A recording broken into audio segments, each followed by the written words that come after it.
La salle de promotion de l'Académie des Beaux-Arts a accueilli une manifestation de haute facture, la journée de mémoire de Bunagana Uvira, une manière de démontrer la résistance, la résilience et l'unité du peuple congolais. C'est le ministère de la Communication et Médias avec son tuteur, Patrick Mouyaya Katembo, qui l'a organisé. Un moment fort de recueillement et de réflexion collective en hommage aux victimes de la guerre d'agression. Les invités ont suivi 3 panels qui se sont penchés sur la complexité de la crise sécuritaire et de la nécessité d'une réponse globale, cohérente et durable. La première ministre, appelée à clôturer cette journée, a salué la résilience du peuple congolais et réaffirmé sa détermination à faire face à l'agression. Ni les armes, ni les bombardements, ni les tentatives de gouvernance par le crime ne sont parvenus à briser ce qui fait la force profonde de la République démocratique du Congo et notre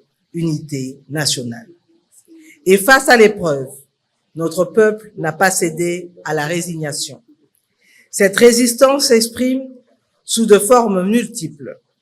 Elle est portée par le président de la République et les forces armées de la République démocratique du Congo, engagées avec courage et discipline dans la défense de l'intégrité territoriale et la protection des populations civiles.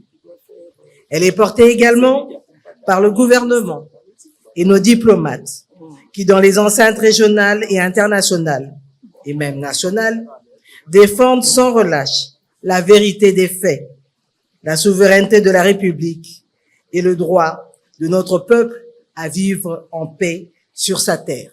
Judith Soumino a fustigé la présence des troupes rwandaises sur le sol congolais pour mener une entreprise de prédation. La guerre que traverse notre pays n'est pas accidentelle. Elle procède, cela a été dit, d'une stratégie pensée et planifiée, menée par le Rwanda et ses supplétifs, dans le dessein d'occuper une partie de notre territoire et de poursuivre une entreprise de prédation. Cette guerre vise le sol et le sous-sol de la République, mais elle vise surtout les vies, les foyers, les équilibres sociaux et l'avenir même de notre nation. Le ministre de la Communication a quant à lui insisté sur la nécessité de placer la justice et la reconnaissance des victimes au cœur du processus de paix. La visite de l'exposition photo a mis fin à la journée de mémoire aux victimes de la guerre d'agression menée par le Rwanda en RDC.